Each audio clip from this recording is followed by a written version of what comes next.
Ladies and gentlemen, gather around for you look in the world of custom motorcycling. We've gathered some of the industry's top builders and fabricators on this stage to show you their skills live and in person.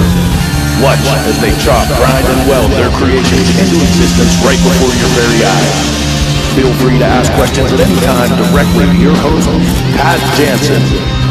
The doors to the shop are open, so pull up a stool, kick back, and welcome to the Grease and Gears Garage.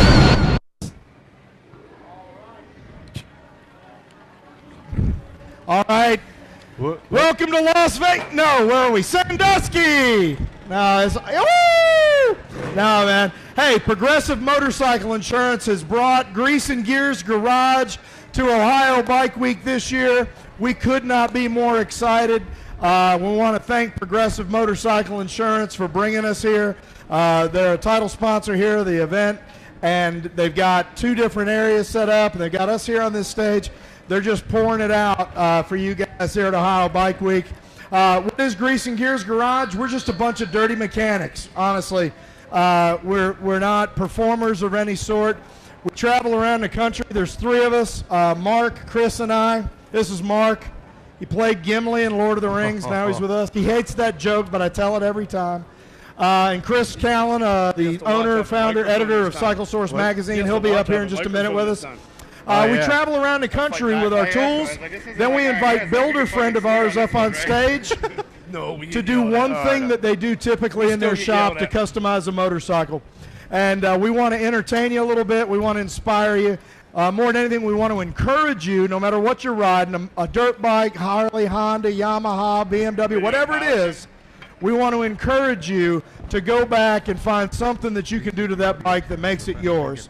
So we're going to demystify some of the tools, some of the processes, and we're going to be here all weekend. We've got our schedule right over here. We got some great builders. We've already had a couple of good segments today. We also do this Facebook Live, so we got several thousand people, believe it or not, that'll be viewing this on Facebook today. They follow us around. You can do the same thing through Cycle Source Magazine's page. If there's something in particular that you want to see closer, let me know. We'll bring you up on stage.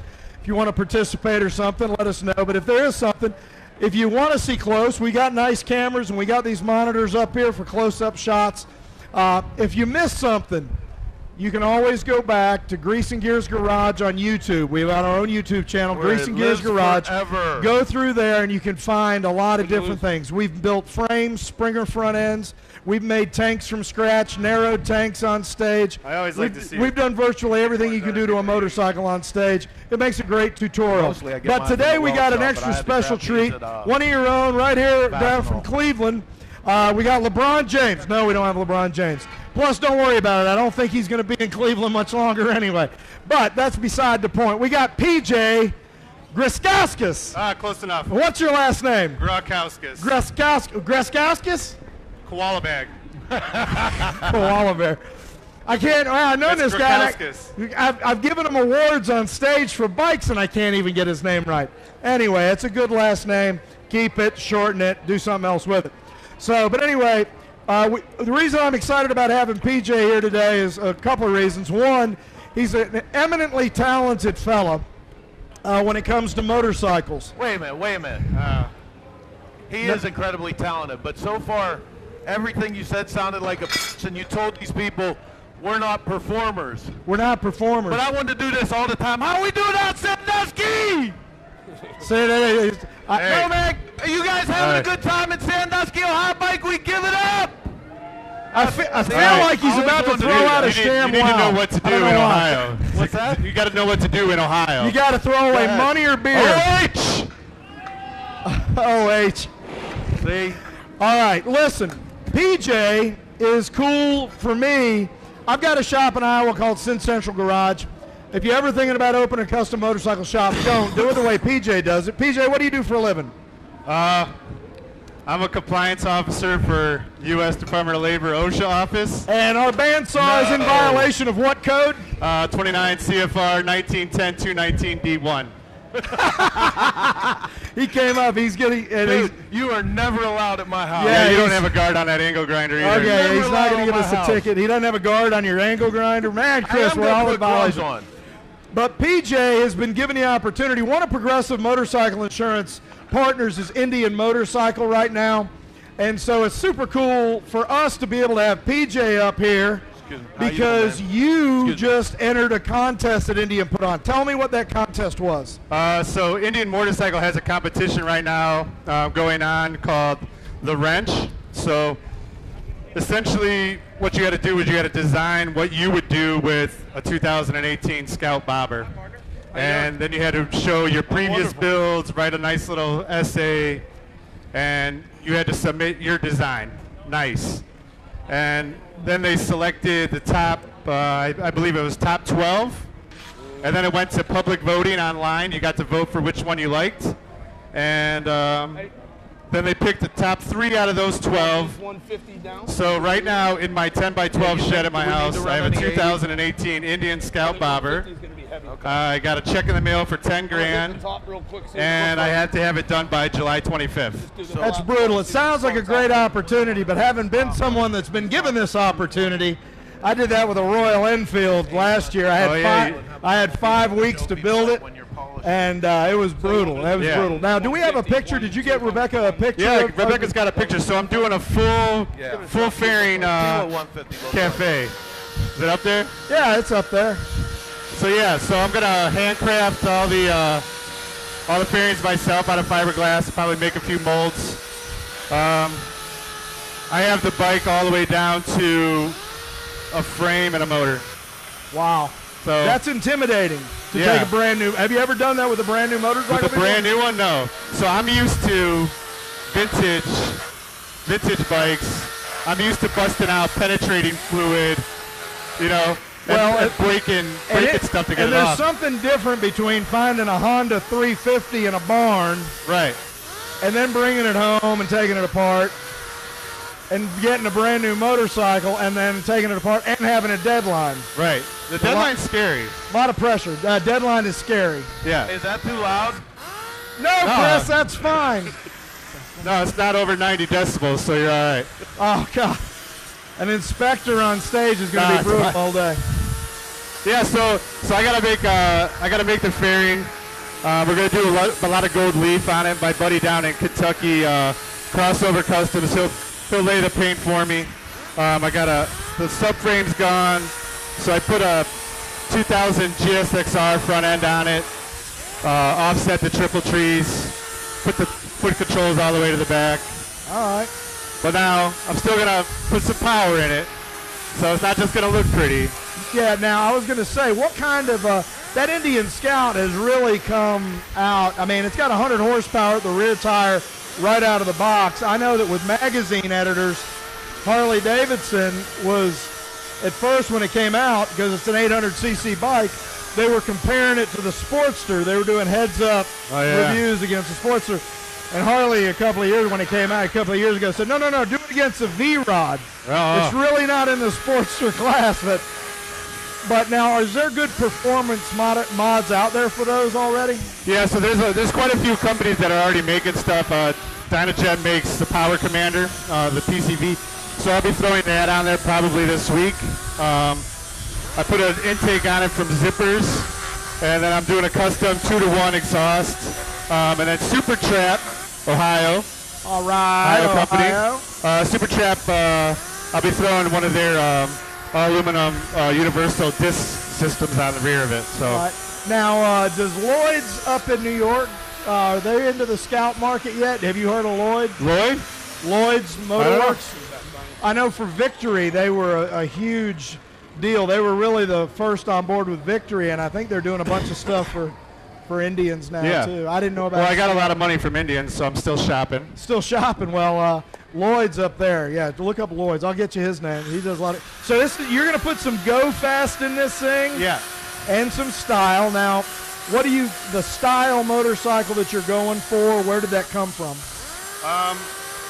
Essentially, I grew up like hanging out with the older guys, the OGs that actually, road raced, flat track, motocross, hare scramble. So I wanted to incorporate like that old look of a racer, like the full fairing, street racer, but I still wanted the look of a V-twin. Yeah. So I don't know. There's a paying homage to the guys that were like me, that just build bikes that they just want to ride in their shed. So Yeah. that's probably the most impressive thing is I have to do this by July 25th in a 10 by 12 wooden shed in my backyard. Yeah, that's incredible. So you have more space Yeah, here right.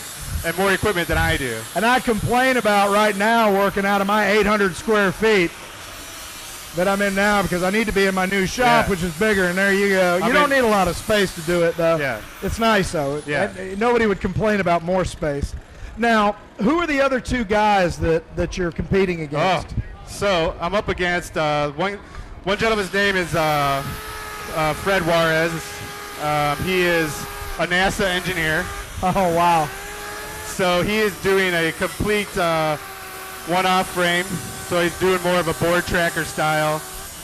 Completely has everything off. He's just pretty much keeping the motor.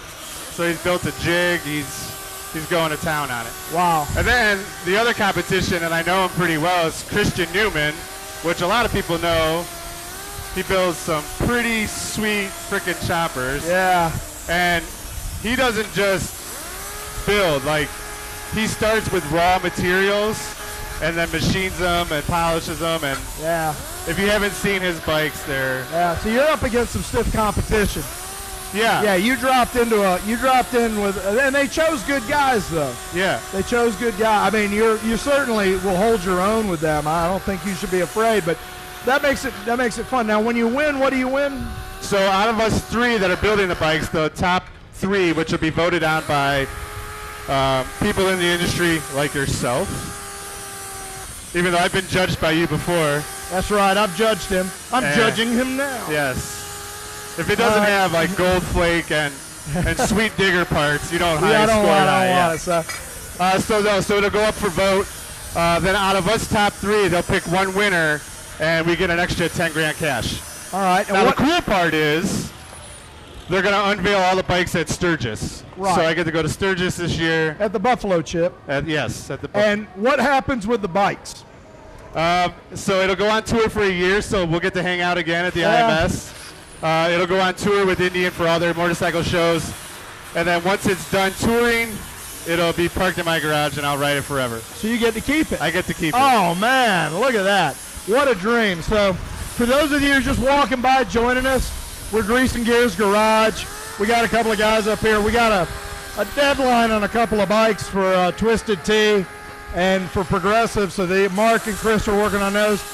But we've got PJ with us, who has just been accepted in the wrench competition for Indian Motorcycle. He's one of 3 finalists, and he's building against a guy that, and none of the 3 are professional motorcycle builders. They all have real jobs. One's a NASA engineer. What is he's an engineer as well. Christian's an engineer. He engineers mining equipment. So. And then you're an inspector. So your bike will be really safe. Yes. Your bike will be safe. I love it. Now, you're going to do your own fiberglass fairings on this. Tell me about the process that you go through to do the fairings.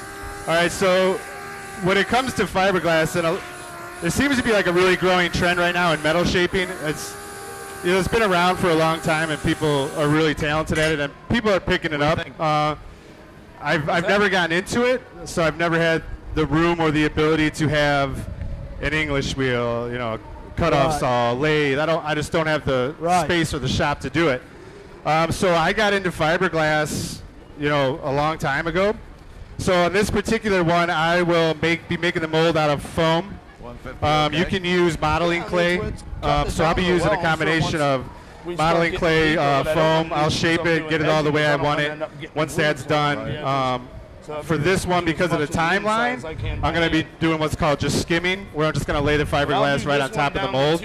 So the key is to have the mold as beautiful and perfect as you can before you lay the fiberglass on it. The less amount of work you have to do after the fiberglass is on, the better. Luckily for me, I'm gonna speed it up quite a bit. Try not to get as many air bubbles as I can in the fiberglass when I'm laying it. But my painter is a very very particular bodywork guy, so I'm sure he's going to help me out with Well, tiny pinholes and that. Kind of flavor of the day right now is being able to work metal. It has been. Yeah. Everybody, it's impressive, And so a lot of people have discounted fiberglass. Oh, he laid it in fiberglass. Fiberglass is not. It is labor intensive. Yeah, it's it no is joke. as much an art form. Yeah. as- You go as through metal. about 5 cartridges on your respirator and about 20 boxes of gloves. Yeah. So it's not for, and you have to know like the cure times. You have to know which type of resins to use, polyester resin, epoxy resin. You got to know when to use matte, when to use just the regular fiber. So if you're doing metal work, you need to know about metallurgy. You want to know what metal you're working with, what specific kind of contents your metal has in it, and all that kind of stuff. And then you're making a shape. But with fiberglass, you need to know all the different ways that chemicals are going to react, the time they're going to react, and you still have to do all of that sculpting before you lay that fiberglass. Yeah, so the cool part is that after I'm done, there'll be some tweaking that I can do, and there's other resins in that you can use. So hopefully when I'm all done and it's all painted, I'll be able to make a plug-in mold. So if I were to wreck the bike or something, I'll have a mold so I could be able to make another. But the cool thing with the Indian Scout was, as I was taking it apart, in my mind I'm thinking, okay, I have to put a full fairing on here, but I have to find places to attach it to. So it's one thing, like, if you're just going to make the fairing, like, fling, fling, flume, you made a fairing, it's not just going to float there. So you have to make all the brackets. So this particular one, it's going to have a radiator cover with a bottom belly scoop, 2 sides and a top. So it's going to be 3 to 4 pieces, and then I have to have brackets for each one of these. So the cool thing with the Indian Scout is it has that aluminum cast frame, right? So from the airbox, that's the airbox too. The intake, from there's 2 down tubes that bolt right in, and they're right along the big neck area of the bike. So what I'm able to do is I'm able to make a bracket that goes into a V to the front, so I don't even have to weld the bracket onto the front of my stem, my neck area, like I would a normal cafe fairing, where you have to, bolt the plate on, weld the plate on, so it'll be able to, I'll be able to take the tank off and then disconnect the fairing when I need to. Oh, nice. So it'll be kind of a convertible bike too then. You'll be able to take it on and off. Now, when you do the brackets on your fiberglass fairing, do you fiberglass those on? Do you pop rivet those on? All right, so there's a trick that I learned a few years ago, and it's the most intelligent way I've ever found to hide hardware on fiberglass. So it's kind of funny. I came across it by chance, installing a sink on ceramic counters, right? An undermount sink. They actually make specialized bolts that have like a flat washer on the end with holes in it, and you epoxy that into the ceramic, and then the screw goes in, and you can undermount a sink, and you won't have any bolts showing. Right. So I went on, McMaster-Carr or some other website. I ordered like 100 of them, and I ordered this high-strength epoxy, 2-part epoxy resin. So on the last bike that I just built, the Can-Am, the Can-Am Road Racer, the 75, you can't see any bolts or screws looking at the fairing. They're all inside and they're all hidden attachments. So even in the seat pan, all I had to do is make a bracket, drill a hole, epoxy these ends, go down 2 wing nuts, fling, fling, flume. So that it's just fiberglass to me is an art form. I actually on Skinny Mini, my seat pan is made out of fiberglass. Yeah. And it's just a real simple seat pan. But man, I tell you, I learned a lot. Did you do it yourself? Yeah, I did it How many myself. gloves did you go through? What's that? How many pairs of gloves did you go through? Probably 50. I went through a whole box. I was like, man, this is crazy. And then when you were done, you probably had like a whole 2 liter of hardened resin. Oh man, it was the most. I built the frame, the tank, the girder front end, the bars. I built everything on that bike. The seat pan out of fiberglass was the hardest thing I did because I don't do it. Yeah, so maybe a future time on Greasing Gears, I'll throw some mat up here. That'd be awesome. I'll bring a plug or a mold, and we can I'll show you guys some of the different tools that they have. So there's different rollers, beaded rollers to get inside corners. Yeah. There's a lot of different tricks that you can use, but because back in the day, I remember there was one of those chopper companies called Wild West choppers. Wild West. And their gas tanks were fiberglass. Oh, yeah. And they ran a rubber bladder in them, and they could mold these really cool fiberglass tanks. Oh, yeah. And everybody else was making them out of steel. Yeah, so when I go to swap meets, I still get excited when I find like an old fiberglass tank. I'm like, oh yeah. Yeah. Like from the 70s, it was chopper. But then all you got to do is coat them on the inside, and you can run today's gas. Oh, you can run today's gas. Yeah. So there's certain coating materials that they make for fiberglass. All right, that's a good word. I didn't realize that. Yeah. So now today's gas is not good for fiberglass. Really? No, it'll eat it up. Today's gas isn't good for anything. It's barely good for running a motor. Right. I hate that stuff. I got a 69 Cougar convertible 3 years ago. It's in my shop to restore. I filled it up with no additive gas. And so it's just gasoline, right? Like 97 octane or something. I can go out there and still start it right up and it's fine. Today you leave gas in anything for 30 days and it's already turned to crap. See, here being a boat community and being on the lake, we have gas stations here in Northeast Ohio called Pure Gas. Yeah. So I know we got one in Amherst. I know there's one in Lorain. Not real close to my house, but I will go with my gas cans. Oh, yeah. Fill up the car and fill up the gas cans. Nothing better than real gas, man. You're so good. Now, July 25th, right? Yeah. You got to have this bike done. How confident are you that you're going to have this bike done?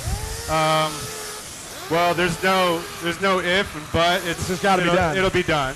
Now, where do you have to have it July 25th? They send a truck to pick it up? Yeah, so they're gonna come and crate it, take it away. I want to have it done the week prior. So you can ride it a little? Because I want to at least be able to take the nipples off the tires. Yeah. And make it look like it was ridden and not at least a few miles on it, right? Yeah, I would think. I gotta tune it. Yeah. Well, yeah, I mean, a deadline is the worst thing. When I built the bike for Royal Enfield, that skinny mini, I had to deliver it and ride it from Murrells Inlet, South Carolina to Rockingham, North Carolina. Yeah. But I had to go there by way of Lone Star Rot Rally in Austin. So I was working on it the whole time. Oh, yeah. All the way there, man. It was. Yeah, I don't even think we're gonna be able to ride them in Sturgis. Oh, really? So I think they're gonna be on display. And well, man, I tell you what. But the cool part is, I'll get to stand back and watch people look at it and critique it and see what their thoughts are on it. Like you did mine, take a video. Of me peeing on it. Him peeing on my bike at a show. That was awesome. Nice, PJ. Yeah, you weren't even there. I wasn't even there. That's right. You're lucky, buddy. You're lucky. Now, I tell you, I will tell you this, and I know Chris will chime in on this. If your bike is the only one that's been ridden there, it wins for us, right? Yep. You got to be able to ride these things. We're doing a show here tomorrow, so tell your friends, tell yourself, write it down.